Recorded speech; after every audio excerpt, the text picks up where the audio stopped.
All right, everyone, welcome back to Founders Day. We are here live at Founders Day. Let's give a round of applause for Founders Day, by the way, too.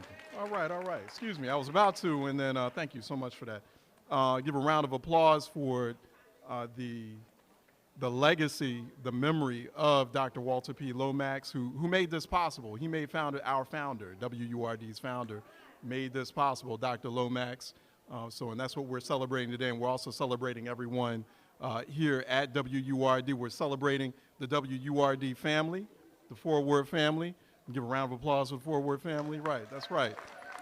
I'm always humbled. I'm not just honored and pleased whenever I see gatherings like this and everyone converging on spaces, on WURD event spaces when we do activities like this. I'm humbled because, folks coming from all parts of this big city. This is a big city. Philadelphia's a big city, right? And people coming from all parts of this big city, coming through the rain. We got a little rain out there, a little weather issues out there, and people spending time to talk about these really important and fundamental and foundational issues, these issues that we need to do something about. And that's what these discussions are about not just talking about it, but also doing something about it. That's the real important piece there as well. So by the way, hi there, I'm Charles Ellison. How are you all doing? Every afternoon, from 4 to 7 p.m. every Monday through Thursday afternoon, I do Reality Check daily public affairs program, which we proudly deliver to you. Try to do a near daily dose of politics, public policy, and doing something about the things that worry and also stun us these days, especially in the world of politics. But you can catch that every Monday through Thursday, 4 to 7 p.m. On social media, I'm on Twitter. A lot of people ask me, where am I on social media? Go to Twitter, at Ellison Report, also hashtag Reality Check as well. So we're still engaging in our livelihood panels. I want to get to it and get ready for the next dynamic discussion of our livelihood series. And so what we're doing is livelihood it's really what the name says. It's about connecting our communities, connecting the people in those communities to the resources, to the energy, to the types of ideas and innovation that we need for progress, for real, true progress in the 21st century. And so one big element to that discussion, I'm really excited about this discussion today, is the future of work. So let me get a raise of hands real quick from just the room, generally speaking. How many people have heard this phrase, the future of work? So I know it's a lot of people are hearing that in headlines lately, so I got a few hands. And that's good. And there's more, you might hear about the future of work, about what people see all this technology around us, and not just in terms of social media, but we have a situation where there is right on the horizon, our society, our planet's going to become more and more reliant on technology such as artificial intelligence, right? Or robotics. Like, for example, you're going to stores nowadays, right? You're starting to see it. You go to like your local corner store or like your CVS or whatever, and nowadays you're seeing less and less of humans at the cash register, right? Like everything's becoming very automated. So there's this world of AI and robotics and automation. And while on one hand it might seem exciting, on another hand, it's making people nervous. Because what do those changes mean? And because they're going to happen. It's nothing, we can't stop it. So, and we have to ask that question, what does that mean for us? What does that mean for communities like us? How do we, and since we can't stop it, that's okay. That's okay. How do we adapt to it? And not only how we adapt to it, right? How do we take advantage of that? How do we leverage that? You hear that other word, leverage. How do we make that future, because it's coming, how do we make that future an opportunity for us who's seated in this room, and also an opportunity for our children and their grandchildren, and so on and so forth? That's the way we have to start thinking. And so we're having this future of work discussion, and we also subtitle it Thriving Communities. That's that leveraging part. That's that opportunity moment part, and that's what we have to do today. So I've got a star-studded panel before me today. And I'm really excited about this discussion and where we're headed today. I'm going to start to my right, the sister to my right. I'm really excited about seeing her again Dr. Jamie Bracey. Dr. Jamie Bracey. Green. She is an expert in STEM. Jamie Bracey Green. My husband's over there. Get Jamie it right. Bracey Green. Excuse me, Brother Green. Excuse me. Jamie Bracey Green. How you doing, sir? All right. Jamie Bracey Green, and also husband, Mr. Green. She is an expert in STEM, science, technology, also engineering, mathematics, and they're calling it STEAM now, right? Yep. They've added the A in it for arts. So that's where you get that competitive edge, you get that creative mind. She's a STEM expert, workforce innovator, also cultural economist. I like that. And she's a PhD, and she is, you're heading up Creative Tech Works Design Studio, right, at Temple University, is that correct? Nope, two different things. Two different things, two different things. Tell me real quick about that. So I founded the Center for Inclusive Competitiveness, the first of its kind in the nation, to focus on economic development, workforce development, and business development. That's housed currently at Temple University. I'm a serial entrepreneur, so I have a couple of social enterprises that are family-based, so I really appreciate the role of Dr. Lomax, this legacy we're talking about. Creative Tech Works Design Studio teaches young people how to create wearable technologies using engineering and computer science. Think and Grow Farms is our new initiative that is coming into Philadelphia and Central PA that's teaching young people how to grow in controlled engineer agriculture environments. Excellent. So that's what we do. Thank you, Jamie. I appreciate that. And so also to my left, we have Jeff Brown. Jeff Brown, president and also CEO, founder of Brown Superstores. So I'm sure many of you go to Brown Superstores in your neighborhood or somewhere in the city, which was found to be one of the best places to work in Philadelphia, actually, not too long ago. So multiple years in a row by the Philadelphia Business Journal. You're also officer and director of Wakefern Food Corporation as well, and an officer and member of the board of directors of the Pennsylvania Food Merchants, New Jersey Food Council, and advisor to the Chancellor of Rutgers University Camden, among many other things that you do as president and also CEO of Brown Superstores. Jeff, how are you doing today? I'm doing good. It's always good to see you. I'm a big fan of your work. I listen regularly. Thank you. No, I appreciate that. And continue to listen in.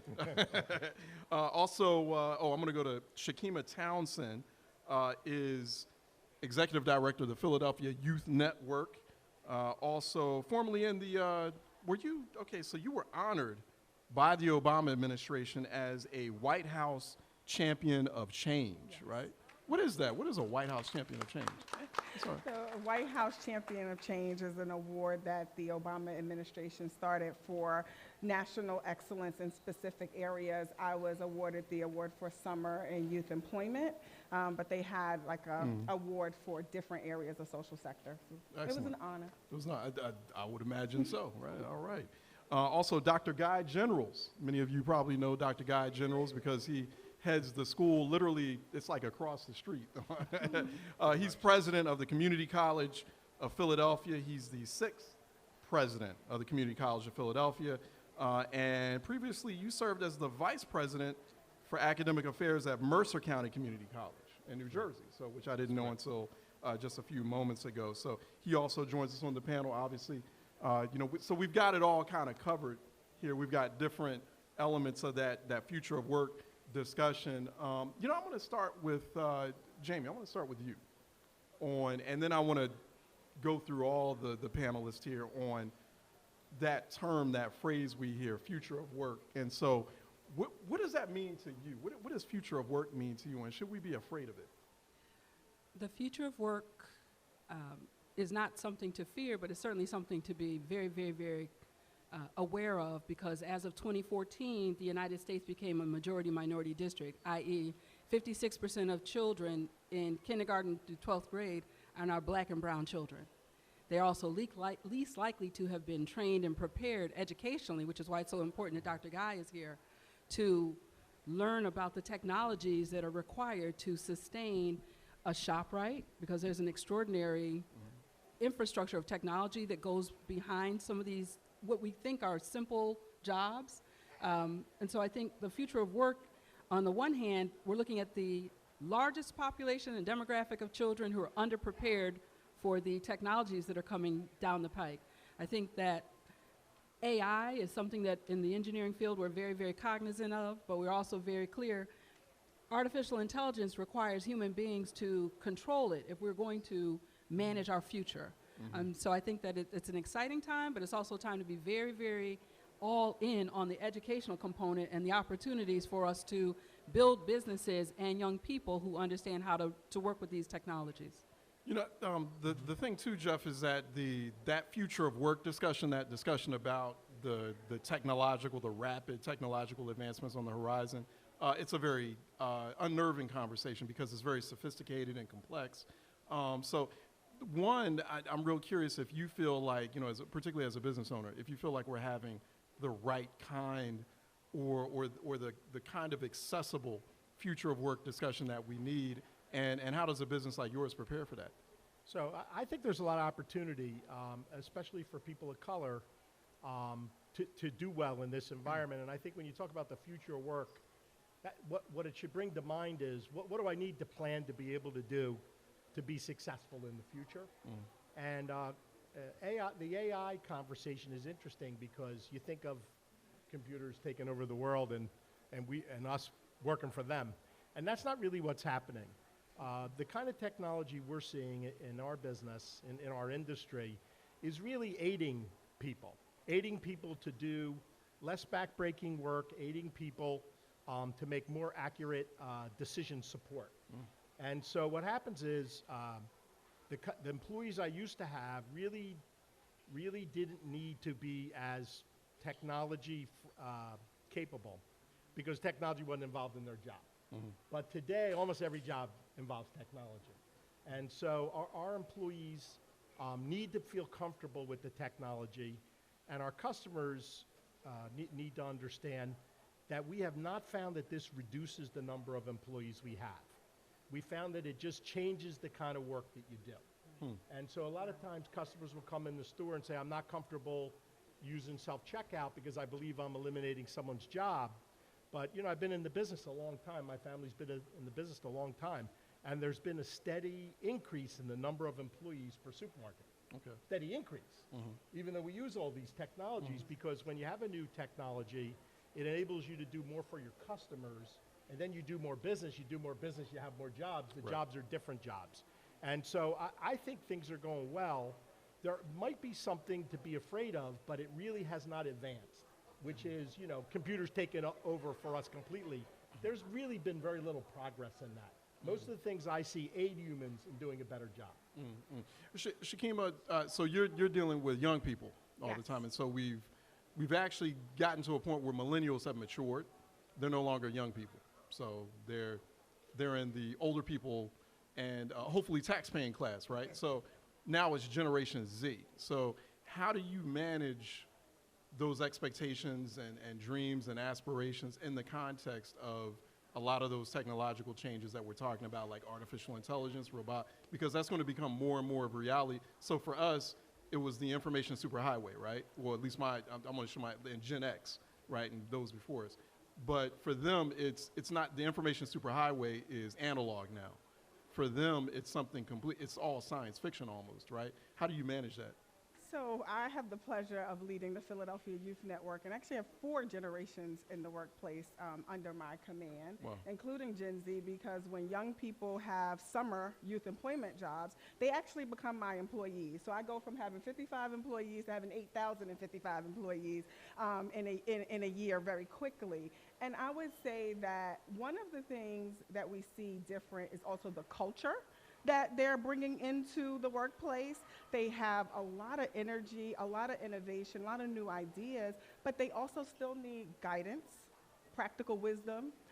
They have a lot of great ideas about how to do something, but they haven't had the time to try and do that, right? So there are some skills, no matter what, you're gonna need them, whether the future of work is about AI or not, and those things like creativity, problem solving, the ability to recover from failure, those are never going to go out of style, right? And academically, we call those 21st century skills or soft skills, but really they're 20th century work skills, they'll be 22nd century. These skills, in terms of being able to maximize your assets and your knowledges towards a common goal, That's never going out of style. So even though technology is interrupting the workplace, you still need to think in order to be successful, and humans are the people who can do that. You know, talking about thinking, thank you for that. Yeah, it's good thought, good food for thought. Dr. Generals, speaking of that academic component, right, and training for what's coming upon us, what's already here, right? How do you, based on what you're saying, based on the trends you're seeing with community college students and how you're preparing as a community college, as a post-secondary academic institution, right? Like what's the recipe that we need academically, or that students or young people need to prepare for that? So I think everything that's been said so far is absolutely true. You know, the jobs of the future, you know, it does provide an orange light, a yellow light, that if you don't get training, if you don't get education, there's going to be a problem. You know, the data says that by the year 2022, 60% of all the jobs will require some level of education. Right. Doesn't necessarily mean a bachelor's, doesn't even mean an associate's. So community colleges, we have the flexibility to provide levels of education at a multitude of levels. So it could be a short-term certificate, it could be an intermediate term certificate, it can be an applied science degree, it can be an associate transfer degree where they go to my good friend's institution at Temple. We are being proactive, and we have to be a lot more engaged with the public school districts. We think that students need to think about college at a much earlier age. They need to think about these concepts of pathways. What types of careers are you interested in? And we're really trying to push those STEM fields that we've been talking about. So, for example, Let me ask you real quick, too, because I'm real curious about that. I've noticed a conversation that's starting to pop up in the mainstream discourse about college not being necessary, or people questioning the value of college. I think that's misguided. Okay. I think that's misguided, and I think it's how you define college. A bachelor's degree may not be necessary, but you need education. You need post-secondary education. You need post-secondary education. You need more than a high school degree if you're going to be competitive and marketable in this 20th century, 2020. By the way, we're 4 months from turning the clock into the next decade, so if you're planning on being competitive in the 2020s, you have to have some type of post-secondary education. And so we are being very proactive. We're being aggressive in working with the school districts. You know, we've engaged in a middle college model, the only one in the in the Commonwealth. I'm still used to saying state since I'm from New Jersey. It's the Commonwealth, whereby students are now, the first cohort, they're now juniors. When they graduate from high school, they will have an associate's degree. And all along, we've been educating and training them and exposing them to the various businesses and industries that are out there. So I think being proactive, finding different models of learning. Community colleges, you probably know one of the negative points about coming to a community college quite often, and this is not unique to community colleges across the nation, the number of students that need some level of developmental education or remedial education is astounding. And it really becomes, unless you become innovative and creative and find ways to engage students even at that level in matters related to either STEM or business or industry, you're going to lose them. It becomes the black hole. So rethinking how we provide education, becoming more proactive, don't assuming that students are going to just come to us, engaging with the school district. We have, my mantra is we have to become K-16. We can no longer afford to be K-12, and then there's a bridge to higher ed. It really needs to merge at a much earlier level. I see Jamie, and feel free, everybody, you can jump in if you have a thought, as we're having this discussion. And once again, we're here at Founders Day. It's WURD's annual Founders Day. We're celebrating the life and legacy of Dr. Walter P. Lomax, Jr., MD. But in doing that, we're having these very important conversations like the future of work and how we take advantage of what could be an opportunity moment for us. It's an uncertain moment, but it could be an opportunity moment for our community, for our city, and beyond as well. I'm Charles Ellison. You hear me on Reality Check. Dr. Jamie Bracey, I know you wanted to jump in on maybe something. I noticed you had like sort of a thought, but let me ask you this though. As you're talking about, as Dr. Generals was talking about, coordination between the community college and the city school district, that made me think about the level of coordination that needs to take place, not just in terms of the community college and the school district, but citywide, right? state, local, public, private partners and stakeholders. Do you think a city like Philly is prepared for this future of work? I think that the city put together an outstanding talent development strategic plan. I think the question has to be, who are we preparing them to work for? Most of the jobs that are out here are jobs that are not owned and controlled by mid-sized companies. And I think, again, the fact that you have this cohesive group to talk about this requires us to look at not just where's the future of work, but who's the future entrepreneur who's going to hire these children. 80% of the companies in Philadelphia are owned by white males. By themselves, they don't have the capacity to build enough jobs, create enough pathways for us to prepare children for careers in jobs that we don't even know about right now. So if I get my information from the Department of Defense, I know where I need to design my engineering or technology type of program. And then I know how to move them from middle school to high school, the middle college program, which should really be scaled everywhere, because CCP, under his leadership, could do it with enough money. Enough money. But I think, who are they working for? So I don't want the conversation to just be around work. It has to be work that's aligned with high growth, high potential industry in Philadelphia, where we're looking back at manufacturing again, right? We're looking at how do you use your hands and your minds to produce something? How do you invent something? This is, for lack of a better word, this is Ben Franklin's house, right? Ben Franklin went from being a slave owner, right, to being the first person to write policy to allow black children to learn, and he advanced that for the last 2 years of his life. People can transform, so this is an invention city. When we get that identity going, we'll be able to understand this is where the future of work is, in children who know how to produce, invent, and start businesses that can hire themselves, because the capacity, the burden on the other community cannot be sustained. It just makes no sense, especially when the majority of the children coming forward, whether 45 blocks them on the southern border or not, our children are here. They're here already. And so there has to be some conversation about what's the future of employment, who's going to hire them, and then how do we create the pathways through, and Philadelphia can absolutely do this. We can absolutely do it. We just need to get our minds around changing the model. And the model is going to have to be disrupted. Yeah, you know, talking about the fact that Philadelphia is an invention city when we look at the history, right, Jeff?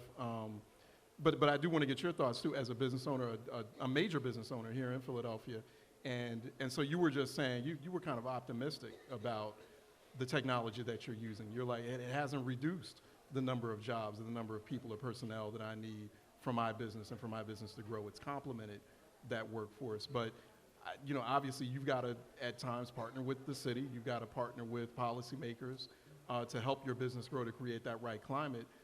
So, I mean, when you're looking at, obviously those conversations are coming up about all this technology, the AI, the automation, you feel like the city's prepared? The city's really not prepared, and most cities aren't. Cities are behind on their use of technology. And most large organized institutions tend to fall behind the market. And what makes a healthy city is if you have a vibrant amount of young people starting their own businesses. And I think one of the things I'd like to see, you want to know about a solution, how do we fix what ails Philadelphia? I think your comment about black entrepreneurship is spot on. Young people, it's not like you used to need millions of dollars to build factories. You don't need that anymore. With a laptop, people start a business. And I think we'd be a better city if we had more entrepreneurs and more entrepreneurs of color. And I think that is a career that I think there's a couple obstacles. One is, from a parental standpoint, I think we're a more conservative city. And it is a more conservative viewpoint to say, I want you to work for a big company, I want you to work for the government. That's a more secure job, I feel more comfortable with that. And that's kind of older thinking. And I think, you know, if 1,000 kids started businesses, they all wouldn't be a success, and they may end up going back and getting that Fortune 500 job or the city job. But many of those kids will be success at different levels. It could be a mom and pop business, or it could grow into be a big business. And I think we could use more of that. I do see it. I do see it in every neighborhood, young entrepreneurs, because sometimes they're food entrepreneurs and they come in with new food items, and we work with them And some of them are a success and some of them aren't. And so That was my next question. Like, how does a business like yours, at your size, and then you employ a lot of folks in the community, how can it support? So, I mean, on one hand, yeah, you need that workforce pipeline, but is it a good investment for you to support that kind of entrepreneurial activity? Like, how does that come back to you? I think it's a good investment because it's our community. We're in it together. If my customers do well, I'm going to do well. If my customers are having a hard time, I'm going to be having a hard time. So you can't separate the lives of our customers and the lives of the business that serves them. And even if I can't make the whole difference, I should be shoulder to shoulder with everyone making the difference I can make. And so we extend ourselves to lots and lots of small entrepreneurs.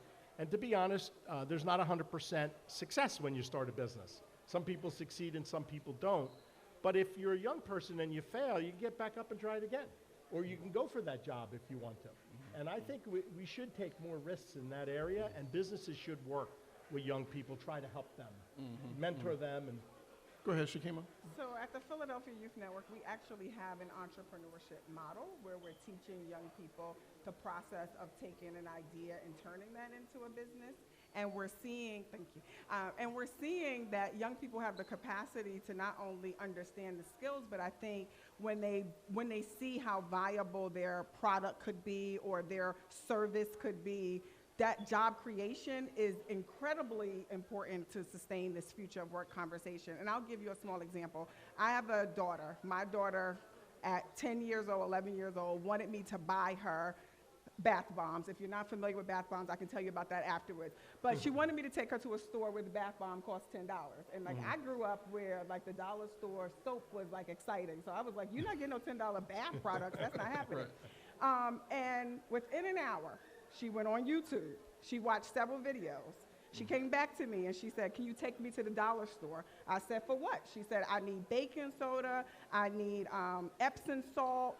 I need X, Y, and Z. I'm going to make bath bombs. Right. Well, last summer she was in an entrepreneurship program selling her bath bombs all over the city. Now, she happens to have a father who works for free. I didn't work for free, so I didn't participate in the process. She had to pay me for my time. And so I say all of that to say this was all because she was trying to solve a problem. She wanted bath bombs. She wanted the expensive version. Her mother said no. And she found another solution that turned into a business. Wow. And then her little sister watched her do that, and she's had a million businesses, and they've all failed, right? She had an art business. She had a tutoring business. She only 5. She was going to tutor 3-year-olds. But once you give them the spark, they show the capacity to do it. Fortunately, in my house, they have parents who, indulge the crazy. And so we were like, yes, start a business, do it. That's what we need. We need more business champions. As parents, Jeff said it's like old thinking. It's hard to change sometimes, but maybe encouraging that lemonade stand or that water ice or that cell phone decorating business that they like or the clothes that they want to make, it's going to spark that they can actually accomplish it and they can recover from failure and solve problems. And those are skills they're going to need no matter what job they either seek or create. What you were just talking about now, Chekemma, it triggered a thought about creativity. Right, and because your daughter was being very creative, she thought about a problem, came up with a solution for it, and Dr. Generals, in the capacity that you're in as overseeing CCP, I think Philadelphia, particularly as we're having this future of work conversation, we tend to underestimate how creative a city we are, and actually how that can be an asset. It gives us our competitive advantage, right? I would think, and I mean, is that something that you look? I know you're typically focused on like the curriculum and the coursework and, okay, well, do we have enough STEM-oriented subjects to prepare the students for tomorrow? But what about the arts? So absolutely, we have a very comprehensive art program, and I think there's 2 ways to look at art relative to this conversation. First of all, it's the practical application. People are artistic, they want to express their art, and they want to do whatever they do. But also it's the design thinking behind art that creates multimillionaires because they see things not for what they are, but what they could possibly be. And so we've started this process of incorporating this design thinking across the curriculum. So it's not just in the art or history of art we have, by the way, shameless plug, Spring Garden Records is really moving quite well. There's a lot of talent in the city. But finding a way to create an interdisciplinary approach where you use STEAM, I heard you mention it earlier, right. The idea of science, technology, engineering, as well as art. I think the best engineers, the people that build these buildings that are all around us, they have an artistic flair to them. And I think that's something that we should tap into. But the entrepreneurial element is something that's critically important as well. Getting a college degree or a certificate is important, and we felt a couple of years ago that that wasn't the sole answer for the problems here in Philadelphia, that we needed to teach people how to start their own businesses. So we have the 10KSB program, very successful program. 500 businesses from the city and around the region have come in. All of those businesses have increased their staff and their revenue streams, but that wasn't focused enough on Philadelphia, so we started another program in conjunction with City Council called Power Up. You may have seen the signs around where we're helping the small mom and pop stores, if you will, and being able to scale up, finding ways to generate more revenue, finding ways to find investments for their business and so forth. So the idea, you know, that division of the college is called Workforce and Economic Innovation. And it was designed that way for a particular reason, because we think part of the solution to jobs of the future is encouraging people to think entrepreneurially or in terms of, you know, starting a business. And I can tell you, just anecdotally, you talked about the millennials. That's where they are. They don't want to work for somebody. They want to create their own business. And I think as an institution of higher education, we need to help them find ways to do that. Mm-hmm. Yeah, that's an imperative here in a city like Philadelphia, particularly for a black community like the one that we talk about constantly on WRD here in Philadelphia. We have a situation where literally only 3% of businesses in the Philadelphia region are owned by black people. Right. But a quarter of the region, or a quarter of the region's population is black.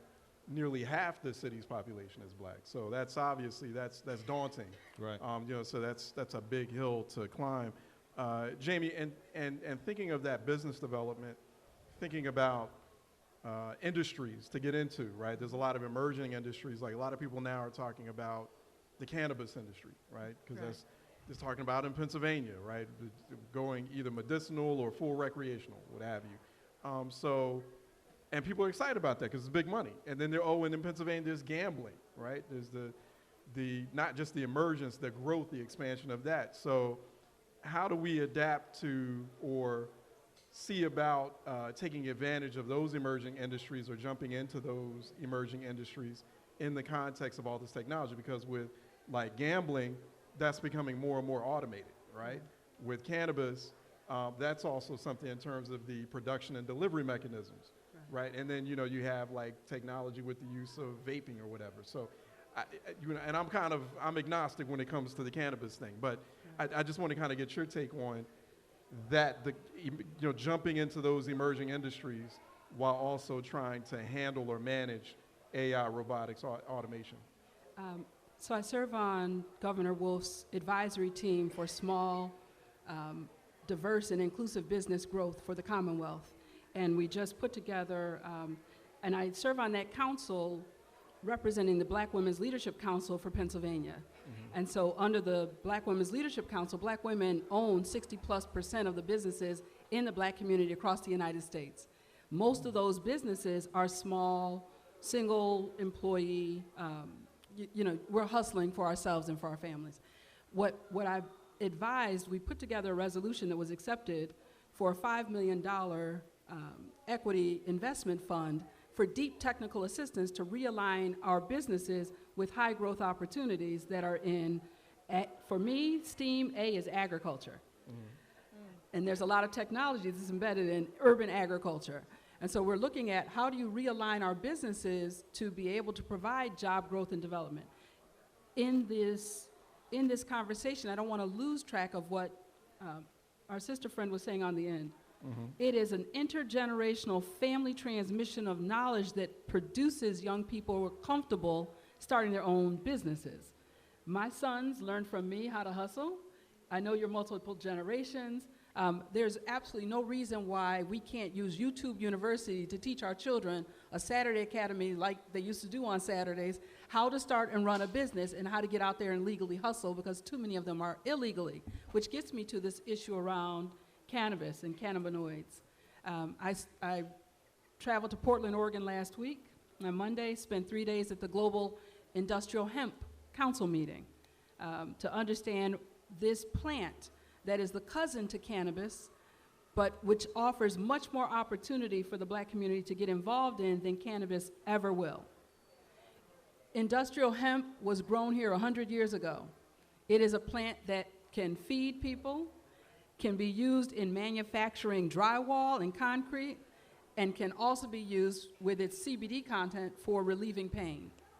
3 different product lines that are involved in urban agriculture in a big city like Philadelphia, and I really respect Jeff's position on this. The city's going to struggle like everyone is struggling across the United States. But what's happening in Philadelphia is actually secondary to what's happening in central Pennsylvania, where the families are getting together to invest in, whether you want to be industrial hemp, to grow it, to process it, to manufacture it, to buy 2 trucks to haul it, right? To pick up the waste. The announcement was made in Portland that this is the first time since sugar came in 1492 that they've seen a crop coming in with this type of economic power for people who are interested in getting involved in this economic opportunity. I'm happy to talk about it offline. We're going to talk about it next week at the Black Law Association. Cannabis and industrial hemp are 2 different products. One's an agricultural product. They're cousins, and that's why the science, our children need to understand the science of this. See, I'm thinking like hemp is an extract of some sort. Okay. Nope, completely different plant. Yeah. Was on the Schedule C, and let's talk about why it got on the Schedule C in 1930, because the then head of the Agriculture Department for the United States decided it was going to make black men crazy about raping white women. And that's in the records for why it was lumped in with cannabis. Now they're separating it as of this farm bill that was signed, understand? It is now a separate agricultural commodity that nobody knows how to grow. So everybody out here trying to throw seeds in the ground and hope it comes up and you can pull some fibers out of it. But to your point, hemp, that's big in Kentucky. And that's how Senate Majority Leader Mitch McConnell stays in power, by the way. So that's another totally different conversation. Exactly right. So, but it's open for us. Right. You know, and I'm going to open it up in about a couple of minutes to some questions, because I know some folks have some questions. On the battlefield, right, what do the Marines say? Leave no man behind? Is that the motto? And Philadelphia has a habit of leaving people behind. And I don't want to have this discussion too much with sort of this like implicit sort of assumption that everyone's in a position to either start their own business or take advantage of the AI, robotics, automation revolution that's coming, right? Because we have a lot of distress and say, so I want to throw this out. I'm going to start with you, Jeff, in terms of, and I know this must keep you up at night sometimes, right? Because you're dealing with, you have customers who are a part of this distressed population. You also have to hire folks, and you also have a record of hiring brothers or sisters who've been formerly incarcerated, right? So how do we tackle those issues too in a way that doesn't have this automation revolution, leaving them even further behind in a city where there's a lot of that going on? So I think this story starts out in how we teach people. And some people are creative, or they learn differently, and they never felt part of the educational system, and they didn't have a lot of opportunities, and they ended up finding themselves incarcerated. But in that group are a lot of really smart people. That's now we have 600-700 returning citizens working for us at ShopRite, and Uplift, our nonprofit, has trained 400 and placed them in other employers. So I got over 1,000 experiences over a long period of time to understand that these are not low intellect people. Mm-hmm. These are actually people that are often creative, hardworking, and very passionate, but are usually a little bit different learners. Mm-hmm. And society sort of sent them in the wrong direction. And so we have had a great success with them. And of the returning citizens we've hired, a way disproportionate amount have made it into management, which shows the potential they had all along, that society didn't know how to deal with people that were different. So I have very, very big hopes for that population. I believe one of the biggest opportunities we have in Philadelphia is take all of those really high potential people that have been incarcerated, let's put them to work. Because almost all of them could work, and they're good workers, and they don't want to go back to jail, and they don't want to sell drugs and go all through that again. And I think there is a systematic way to do it. And so our nonprofit systematically is recruiting people right from prison. Sometimes we take people that are even currently incarcerated, and part of their release is we train them and get them a job, so then they can get released and go to work. And we're looking to build one of our centers in the prison, because while they're sitting there without anything to do, let's teach them to do something that they can make a living in. And we're excited about that, to partner with a Philadelphia prison system to do that. And we think of the poverty that exists in Philadelphia. Some of it is going to be difficult to fix, because like the person is 87 years old. Right. And they're not going to work now. Well, they might, but most of them aren't. Or they have a mental illness that has a big challenge. So there's a certain piece of poverty that's going to be very difficult to fix. But this piece we're talking about is not difficult to fix. These are good people, smart people, hardworking, ambitious, and haven't been given the chance. And what we've been doing is we've been going to other employers that are similar to us and saying, look, I understand before you had my 15 years of experience and 1,100 placements that you were nervous. But now I've done enough work that you don't need to be nervous. Right. And we're telling you should be hiring these people. They're going to outperform the general population because they got a desire to do it. They don't want to go back to jail. They want to take care of their family. Chekemma, you and I were talking offline about that crisis of time, right? And that's one of our, we have a lot of challenges kind of as a community and as communities in Philadelphia ahead of us, but that there's always that crisis of time, always dealing with the emergency in front of us. And so how do you deal with those emergencies in front of you while at the same time gearing up, getting ready to adapt or adapting right now to that technological revolution that's upon us and that's going to change the workforce? Well, I think the first part of that, which is critical, is collaboration, right? You have to, right now, the thing that keeps me up at night is like, what are third graders learning now that will prepare them for the opportunities ahead of them? Because we don't know what the jobs will be. We know which industries are growing faster than others. But we also know, to your point about people being left behind, like if you look at the Philadelphia local labor market, there's a high proportion of low-skilled jobs. Well, training people to enter and stay in low-skilled jobs is equating them to lower wages. So that's not going to interrupt the cycle of poverty. We look at it and we say we have to teach young people the skills associated with work now. So I start in middle school and we go all the way up until age 24. And I think part of the way to deal with the crisis of time is not to ignore the circumstances you were in. I grew up in poverty, I get it.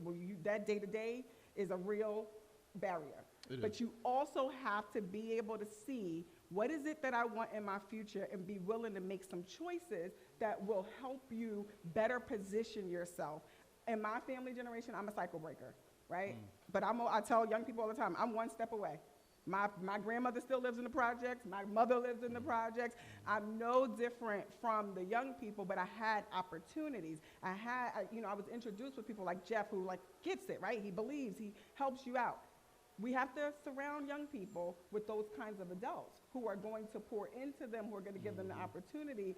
And that is a part of how we deal with stopping people from entering into poverty. So there's the hard part that Jeff talked about, that it's going to be a little stubborn to move. There's the sweet spot where he's found really great success. And then there's stopping it from happening altogether, which is something that we have the capacity to do if we choose to work differently.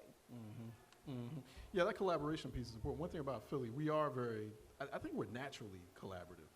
And I hear that from a lot of folks who are not Philadelphians, who are looking at us kind of from the outside, and they're like, you all do have, don't get me wrong, it's not all like roses all the time, but we have a tendency to collaborate as kind of a natural thing, and so we need to just figure out a way to institutionalize that more and execute. I did want to throw it out to the audience for any questions. I saw some nods. I saw this gentleman right here raise his hand. Did you have a question or a comment?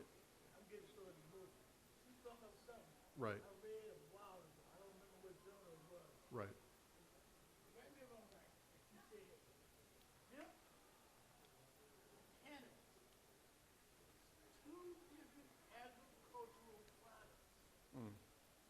Am I correct? Two different agricultural products, cannabis and hemp. They are both part of the cannabis genus, which Cannabis sativa.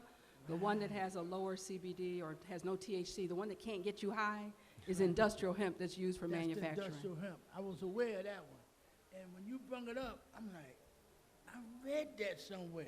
But watch what just happened. And you talk about families again. We can't misunderstand the power of families here. Right. The Groff family in central Pennsylvania, the Groff family, Dr. Stephen Groff, went first to buy one little processing unit.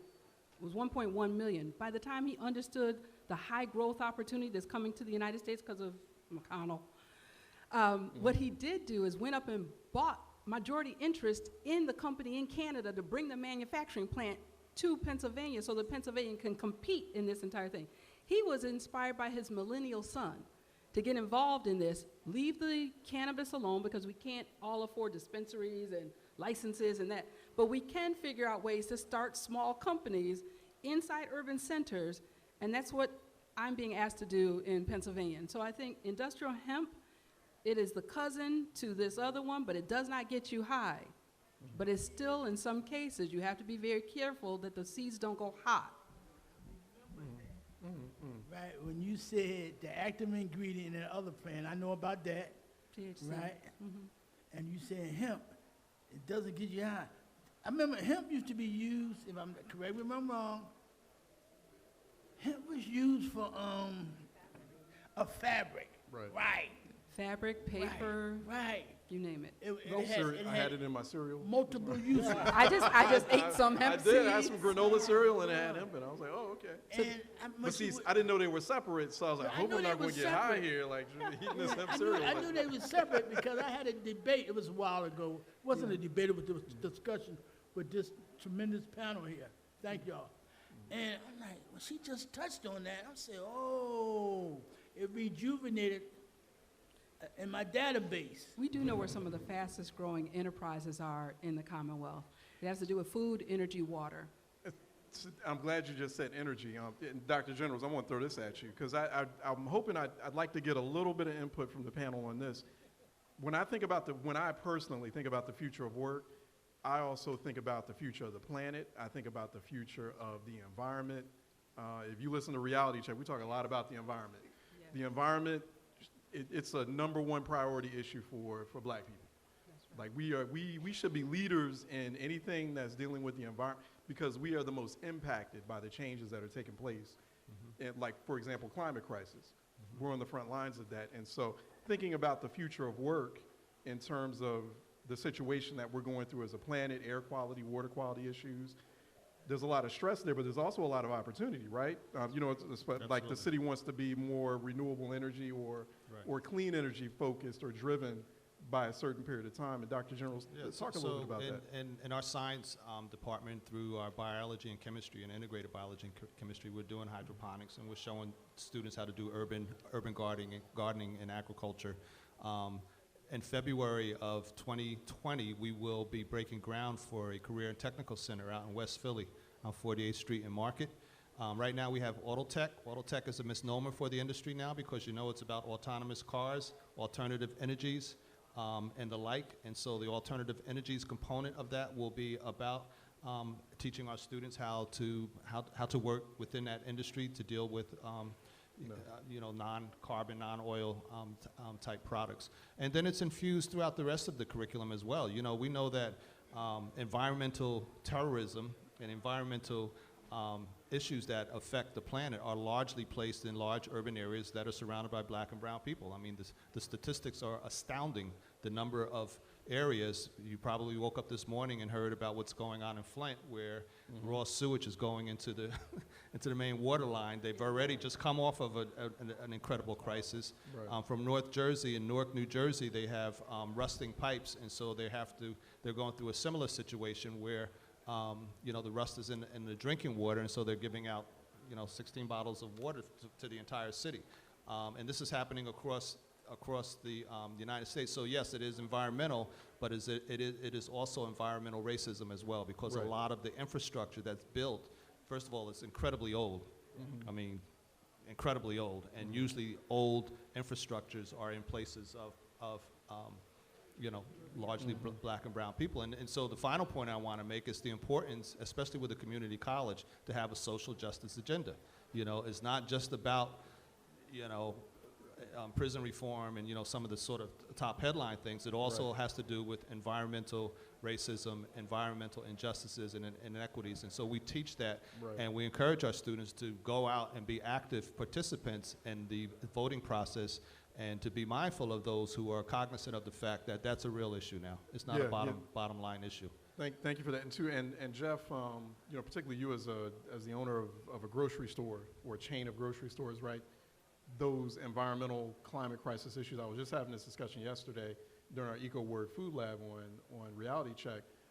Climate crisis is real in terms of food. It's aggravating this food insecurity problem we have in Philly. So that obviously changes, that fundamentally alters or forces you to recalibrate, I'm sure, right? In terms of how you distribute food and sell food. Is that already happening? And how does technology aid in that? And then talk about that a little bit in the context of that future work discussion. Yeah, I think we have to start out with the topic of food waste. It's been brought in the last decade that somewhere close to half the food that we produce is thrown out. And so that really needs to be tackled, because that is just a crime why people are starving to death. Right. We're throwing out food. And so in our company, we've been an innovator in this, and we haven't talked much about it because people haven't asked us. But we built a system not to waste food. And we have reduced our refuge 90% over the last decade. We only have 10% of the refuge of a normal supermarket. And what we do is, when something is close coated, when something, an apple's not perfect, we built out a system to get that to soup kitchens and pantries and public housing, to get them to use it for that food so they can have fresh food. And that now, we have an organized program in our nonprofit called Philly Food Rescue. And we partnered with Uber, which again is using technology. And if you think about it, the old system was big trucks went to the food bank, and then the food bank would send more big trucks out to the agencies. A lot of carbon used in that, and the food would be bad by the time it got there, because it's too old-fashioned, too slow of a system. So the system we have is that food restaurants and supermarkets are posting on an app, Philly Food Rescue, you could download it. They're posting that they have extra food. And volunteers are picking up the food, because they're on the app, and they're taking it to the closest soup kitchen that needs that food. And that is done virtually at no cost. So the whole system has virtually no cost, compared to a very costly system we used to have. And so that's an example how you're using technology to help people and to drive down costs to make something possible. Now, as far as climate change has caused extreme changes in weather, and extreme changes in weather is bad for food. Right. That also increases prices. Well, what you have is big fluctuations between the highs and lows, and you also have big fluctuations on where you got to buy the food from. Right. Now, we do have a global food system, so if one place has a climate problem that destroys a crop, we can go to another place. That's good, but it's also bad, because that other place might be much further away, and you might be spending much more carbon. So I don't think it's an immediate crisis, but it's certainly something to be concerned about. The other thing is under the environmental justice topic, we have a very uncompetitive state in a lot of environmental areas. And if I can explain, solar is driven by a tax credit that helps you finance the solar, and we have an incredibly uncompetitive state. Jersey's far more competitive, or California, and we should be complaining about that. Because the way it works is they require the utilities to buy a certain amount of clean energy, and we don't require much of our utilities here in Pennsylvania, and so we have an uncompetitive state, and so we're not moving quick enough like Jersey is and other places. We should change that, because we could create a lot of solar jobs if we had a more competitive system, and that could be done, fairly easily. And the same thing with LED lighting. Our company, now it's probably been a decade, we're 100% LED lit.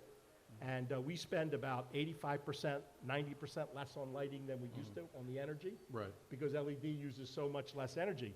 But I go into grocery stores still using the same old light bulbs they always used. And where's the outrage in that? Right. We're wasting our resources, and you're right. People of color are suffering for that disproportionately. And I think we should be more interested in this topic. Yeah, yeah. Chekemma, as far as like young people especially, and because I know as a father of a Gen Zer, and you, the mother of a Gen Zer, right? Two of them. Two of them, right. And one of the things that she's constantly talking about, that I hear like every Gen Zer that I come in contact with, they're petrified about climate crisis, or about kind of the changes that they're seeing. And so, but that also, that segues into that future of work discussion. I think, like when you were talking about just now with like solar and LED lights, et cetera, but talk a little bit about that, about how when they're having that conversation, they're also preparing for what work, what business, what entrepreneurship and innovation could look like. Yeah, one of the things I love about the Gen Zers is they got a lot of solutions, right? Like they got a lot of ideas, and so if Right. they just pursue half of them, we might be all right, right? They'll might- get there, and Exactly, yeah. we'll be okay. But I think that one of the things that I want, the audience and also listeners to know is that the School District of Philadelphia just launched a new career and technical education program at Frankfurt High School that is the first solar energy CTE program in the country. So that just happened. I mean, when I say just, I mean last Friday I was at the announcement for this, and that program is going to be housed at Frankfurt High School.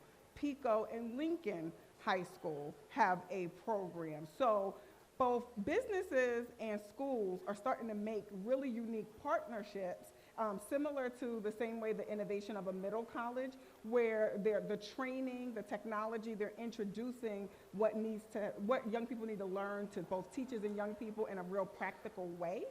And I think that is going to be critical to solving some of these problems, because young people are learning how to do that now. I'll make one more, it's not a shameless plug, but Pico also has a STEM program that's designed to help young people, young girls in particular, learn more about STEM careers. And this summer, I got to participate as an executive, a part of their dinner. So this exposes them to the technology. Every girl that participates in this program got an iPad. They were on Drexel's campus for a week, and their project was to Remember, we create interviewed them a about that, right? zero-sum building. Now, I didn't know what that was, but these girls, in a week, was using the technology to redesign buildings to decrease waste, to decrease the air conditioning uses, and to save money. So I say all of that to say, like, the thing that I'm encouraged about is that they seem to already have the academic appetite for these kinds of problems. And now, as new programs come up where they're getting exposure to practice the skills, we're better positioned to address the future of work. Yeah. Jamie, did anyone have a question real quick? Or we're getting ready to roll up, okay? Getting ready to wrap up. One last question from this gentleman right here. Go ahead. Okay, it's a question that directly goes to me. I believe that the lady right here is one who's worked in STEM. Am I correct? I made a few minor, no major discoveries, but I made a few minor mathematics discoveries. How can I get them published or recognized? You can Jamie? self-publish yourself. If you're copywriting something, if it's a patent, you can get a provisional patent for about $1,000 from the United States Patent and Trademark Office. So it depends on what your discovery is. My suggestion would be to sit down with a non-disclosure agreement to talk to someone who might be associated with that field, ask them if they would mentor you, and then again, but copyright your materials always before you can. All you have is your intellectual property. Nope, not right now. All right. No, thanks so much for that question. That was it uspto.gov? Patent Yes. trademark? Yeah, if I'm not mistaken, if you go to uspto.gov to start. Let's talk offline and then have that discussion as well. So we've, what was that now? The Brick Center downstairs? I didn't realize that. Okay, Brick Center downstairs, patent and trademark support, and that's all about the future work as well. I'm sorry, we had to wrap up. If you have questions for our esteemed dynamic panelists, no, in a good way, right? In a good way. No, but thanks so much. We've been having our, no, we're afterwards, after this, we're going to going to break right now, but no, thank you though. I appreciate the enthusiasm. Thank you so much, everyone, for joining us for our Future of Work, Livelihood panel. To my left, Chekemma Townsend, Philadelphia Youth Network. All right, thanks so much, Chekemma. Also, Jeff Brown of ShopRite Superstores, also President and CEO. Also, Jamie Bracey with Temple University Center for Inclusive Competitiveness, and Dr. Guy Generals, Community College of Philadelphia. This was a great discussion. It could have gone on for hours, but definitely thank you for joining us here at WURD Founders Day. We're going to go into a quick break, and we'll be right back.